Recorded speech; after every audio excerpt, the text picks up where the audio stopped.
Le sapeur-pompier, il est musclé, il est beau, il est huilé, il fait à peu près 1,90 m. Je dis toujours en rigolant, c'est tout sauf moi. On est à peu près 5% de femmes officiers. Dans une certaine mythologie, on estime que la force fait tout, mais l'esprit commande le corps. Bon, on a combien d'internes là en cours? 5. Ouais. Je m'appelle Vanessa Ricoul, j'ai 43 ans. Je suis commandante sapeur-pompier professionnel. Ici, dans l'Aisne, je suis là depuis 1 an à peu près. Je suis chef du CTA CODIS, donc le centre de traitement de l'alerte. Là, ici, vous avez les opérateurs qui vont recevoir la totalité des 18. Là, c'est quoi là, le secours à personne? C'est une fille SAMU. Une personne âgée? 77 ans, oui. Ouais. Une femme qui a été retrouvée par les gendarmes qui est désorientée sur la voie publique. D'accord, ok. Au niveau de la pharmacie, c'est ça? J'ai toujours eu un intérêt vraiment pour les métiers d'uniforme.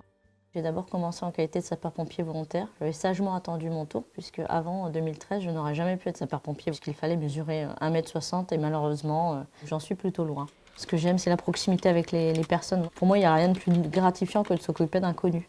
Ah, aussi une personne âgée. Exactement. D'accord. 91 ans. Ouais. Ouais, pas mal de personnes âgées en fait ce matin. Moi, je dois m'assurer que tout fonctionne pour tout le monde H24, quelles que soient les circonstances exceptionnelles qui pourraient surgir.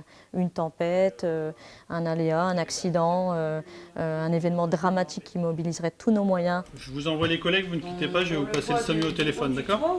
Ça faisait combien de temps que vous ne l'avez pas vu? On peut être confronté absolument à tous les moments les plus joyeux. L'autre jour, il y a une opératrice qui a accompagné un papa. La maman était en train d'accoucher dans la voiture. Puis il y a aussi les moments les plus tragiques, les plus difficiles, où on n'a pas intérêt à être caché dans son bureau. Là, il y a quelques minutes, vous avez vu, vous avez un jeune homme. Je dis jeune homme parce que 50 ans, c'est pas vieux, voilà. Et il a perdu la vie et c'est ses parents qui l'ont retrouvé. Ça fait partie de notre quotidien. Ces moments décisifs où il est dans l'histoire de quelqu'un, dans l'histoire personnelle de quelqu'un, c'est en train de basculer.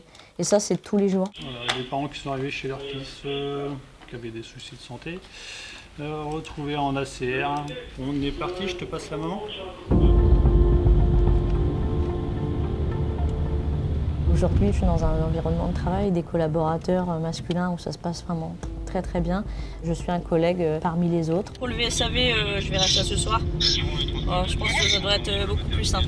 Là, on se rend à Saint-Quentin. On va retrouver mon homologue chef de centre, la capitaine Sandrine Medeghetti.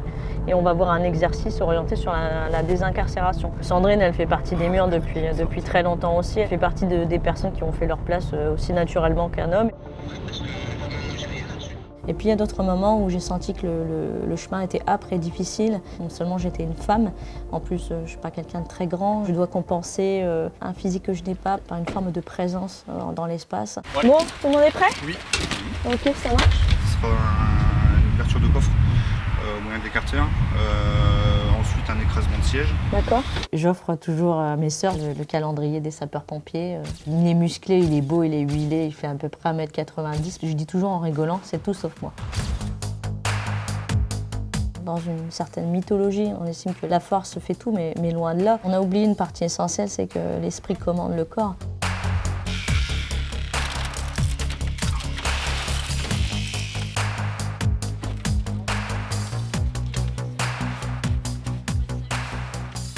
Si je m'en suis sortie aussi bien entre guillemets chez les sapeurs-pompiers, c'est parce que j'ai toujours essayé de trouver le plan B, quoi.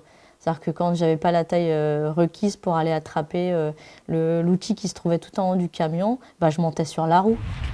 Les nouveautés principales en accessoires. Moi, j'aime pas féminiser les mots et j'aime pas féminiser les grades parce que je considère que j'en ai assez bavé, que je ne veux pas qu'on minore mon travail, mon engagement en féminisant les mots. Bonjour à tous. Bonjour. Ça va bien? Ouais, ça va. Ça va? Je venais voir si vous travaillez bien.